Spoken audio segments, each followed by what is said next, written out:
Hello दोस्तों, field technician other home appliances training में आपका स्वागत है। पिछले वीडियो में हमने जाना था इलेक्ट्रिकल एक्सीडेंट फर्स्ट एड क्या होता है, उसके बारे में हमने पिछले वीडियो में अध्ययन किया था। और आज के हमारा सेशन है 24 24 नंबर का। इसमें आज हम सीखेंगे ट्रांसफॉर्मर परिणाम मित्र के बारे में बेसिक जानकारी। तो दोस्तों, जब तक अगर आपने हमारे इलेक्ट्रिशियन स्किल्स यूट्यूब चैनल को सब्सक्राइब नहीं किया है तो प्लीज़ चैनल को सब्सक्राइब करके बेल आइकन जरूर प्रेस कर दें ताकि आपको प्रत्येक वीडियो की नोटिफिकेशन समय पर मिलते रहें। शुरू करते हैं आज का ये वीडियो। इस सत्र को पूरा करने के बाद में आप निम्न कार्य कर सकेंगे। एक ट्रांसफार्मर के हिस्सों की पहचान करना, ट्रांसफार्मर के काम की व्याख्या करना कि ट्रांसफार्मर क्या काम करता है, और ट्रांसफार्मर के उपयोग के बारे में बताना। ये आप निम्न कार्य आज इस सेशन से सीखने वाले हैं। सबसे पहले आता है ट्रांसफार्मर को समझना। आइए हम एक ट्रांसफार्मर को समझते हैं कि ट्रांसफार्मर क्या होता है। ट्रांसफार्मर एक स्थिर विद्युत उपकरण है जो विद्युत ऊर्जा को एक सर्किट से दूसरे में स्थानांतरित करता है।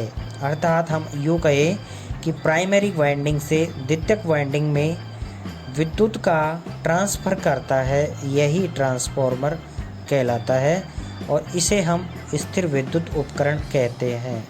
प्राथमिक वाइंडिंग से द्वितीयक वाइंडिंग में बिजली का प्रवाह चुंबकीय बल रेखाओं के माध्यम से होता है। प्राइमरी वाइंडिंग और सेकेंडरी वाइंडिंग के अंदर आपस में कनेक्शन नहीं होता है, कोई इलेक्ट्रिकल संबंध नहीं रहता है।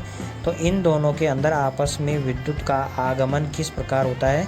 चुंबकीय बल रेखाओं के आधार पर। यह भिन्न भिन्न चुंबकीय क्षेत्र एक इलेक्ट्रोमोटिव फोर्स ईएमएफ या मैग्नेटिक वोल्टेज को द्वितीयक वाइंडिंग में प्रेरित करता है। इस प्रभाव को हम अन्योन प्रेरण या म्यूचुअल इंडक्टेंस कहा जाता है या कहते हैं। तो दोस्तों, प्राइमरी वाइंडिंग से द्वितीयक वाइंडिंग में बिजली का ट्रांसफ़र होना विद्युत चुंबकीय बल रेखाओं के द्वारा, जिसे हम बोलते हैं इलेक्ट्रोमोटिव फोर्स, उसके द्वारा प्राइमरी वाइंडिंग से द्वितीयक वाइंडिंग में बिजली का आगमन होता है। प्राइमरी वाइंडिंग के और सेकेंडरी वाइंडिंग के कोई भी आपस में संबंध नहीं रहते हैं, इलेक्ट्रिकली आपस में जुड़े हुए नहीं रहते हैं। तो एक चीज़ विशेष ध्यान देने वाली ये है कि ये दोनों आपस में इलेक्ट्रिकल कनेक्टेड नहीं रहते हैं, केवल चुंबकीय बल रेखाओं के आधार पर ही ये अपना बिजली का आदान प्रदान करते हैं। उसके बाद में है एक एसी वोल्टेज को अप और डाउन करने के लिए ट्रांसफार्मर का उपयोग किया जाता है। ट्रांसफार्मर से बिजली का अप यानी बढ़ा भी सकते हैं और बिजली को घटा भी सकते हैं, वोल्टेज को कम कर सकते हैं और वोल्टेज को बढ़ा सकते हैं ट्रांसफार्मर की मदद से। ट्रांसफार्मर केवल एसी सप्लाई पर कार्य करता है। एक चीज़ आपको विशेष ध्यान रखनी है कि ट्रांसफार्मर जो होता है केवल एसी सप्लाई पर ही कार्य करता है। ट्रांसफार्मर फ्रीक्वेंसी को नहीं बदलता है, केवल सिर्फ वोल्टेज को अप और डाउन करता है। ट्रांसफार्मर कभी भी पावर को नहीं बदलता है। जितनी पावर इनपुट में है उतनी ही पावर इसके आउटपुट में होती है। कुछ लॉसेस होते हैं जो वाइंडिंग के अंदर हो जाते हैं, बाकी पावर ट्रांसफार्मर नहीं बदलता है, केवल वोल्टेज आपको अप या डाउन करके हमें वापस दे देता है। अब आता है ट्रांसफार्मर का वर्गीकरण। ट्रांसफार्मर कितने प्रकार के हैं? ट्रांसफार्मर को कई इंजीनियरिंग अनुप्रयोगों के लिए उपयोग किया जाता है और इसे कई तरीकों से वर्गीकृत किया जा सकता है, जैसे कि ट्रांसफार्मर है। अब ट्रांसफार्मर के कई प्रकार हो सकते हैं, जैसे कि इंस्ट्रूमेंट ट्रांसफार्मर के आधार पर। इंस्ट्रूमेंट ट्रांसफार्मर दो प्रकार के होते हैं, सीटी और पीटी, जिसको हम करंट ट्रांसफार्मर और पोटेंशियल ट्रांसफार्मर कहते हैं। सीटी का उपयोग विद्युत धारा की जांच करने के लिए करते हैं और पीटी का उपयोग वोल्टेज को जांचने के लिए करते हैं। ये इंस्ट्रूमेंट ट्रांसफार्मर कहलाते हैं, मेजरिंग ट्रांसफार्मर कहलाते हैं ये। नेक्स्ट है step up and step down transformer. Step up down transformer कौन से होते हैं? वो ट्रांसफार्मर जो वोल्टेज को बढ़ा के हमें देते हैं वो स्टेप अप होते हैं, और वे ट्रांसफार्मर जो वोल्टेज को घटा करके हमें देते हैं वो स्टेप डाउन ट्रांसफार्मर होते हैं। नाम से ही पता चल रहा है, अप यानी ज़्यादा करना, डाउन यानी कम करना। तो अप यानी जो वोल्टेज को बढ़ाता है उसे स्टेप अप ट्रांसफार्मर कहते हैं, जो वोल्टेज को घटाता है उसे स्टेप डाउन ट्रांसफार्मर कहते हैं। अब आता है फेज के आधार पर। फेज के आधार पर ट्रांसफार्मर दो प्रकार के होते हैं, सिंगल फेज और एक 3 फेज ट्रांसफार्मर। सिंगल फेज वो ट्रांसफार्मर होते हैं जिनका उपयोग हमारे घर के अंदर जो सप्लाई आती है सिंगल फेज लाइन, वो सिंगल फेज ट्रांसफार्मर के माध्यम से ही संभव हो पाता है। 3 फेज ट्रांसफार्मर के अंदर 3 फेज होते हैं इनपुट में और 3 आउटपुट में होते हैं। सिंगल फेज के अंदर केवल एक फेज इनपुट होता है और न्यूट्रल और फेज आउटपुट में हमें ये दे देता है। पावर ट्रांसफार्मर और डिस्ट्रीब्यूशन ट्रांसफार्मर।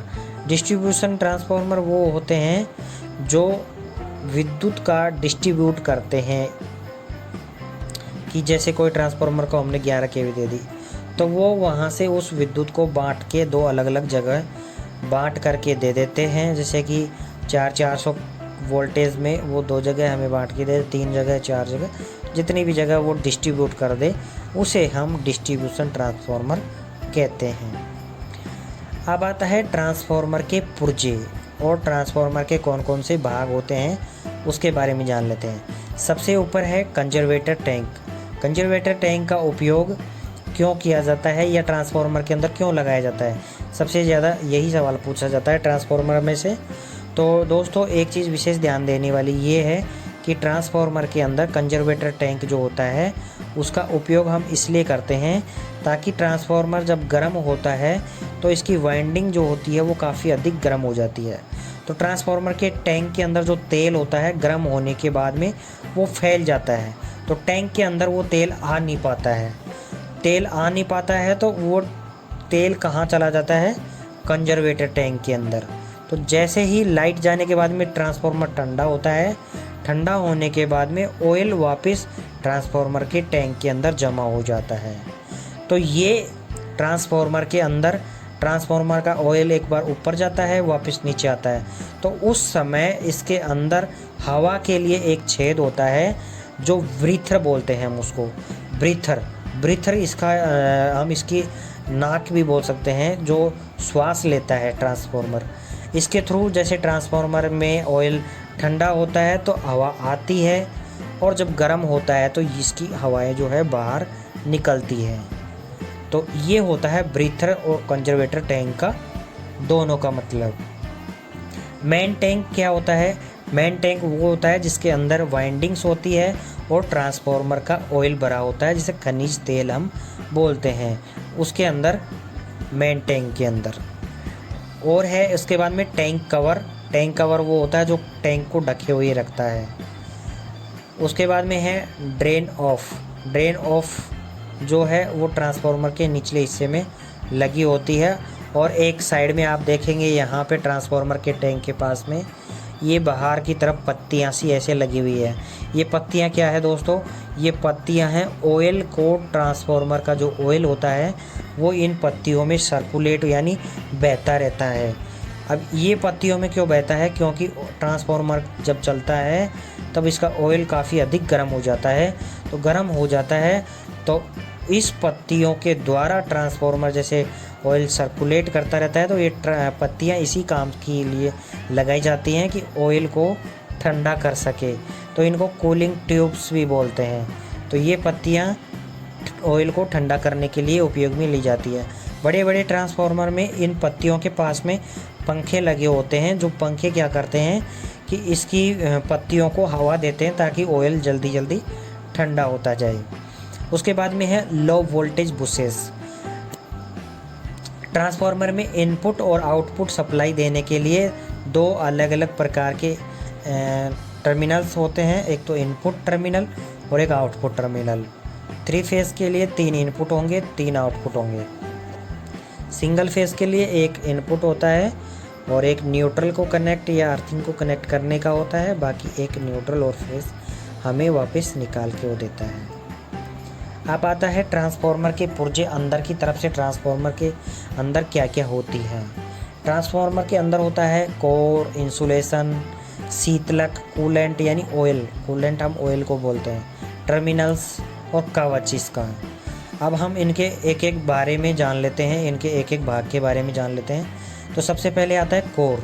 कोर क्या होती है दोस्तों? कोर दो ट्रांसफार्मर के वो होती है जिनके ऊपर वाइंडिंग लिपेटी जाती है या इनके ऊपर वाइंडिंग की जाती है, इसे हम कोर कहते हैं। और जो कोर होती हैं वो सिलिकॉन स्टील की पतली पतली चद्दरों से मिलकर के या पतली पतली पत्तियों से मिलकर के बनी होती है।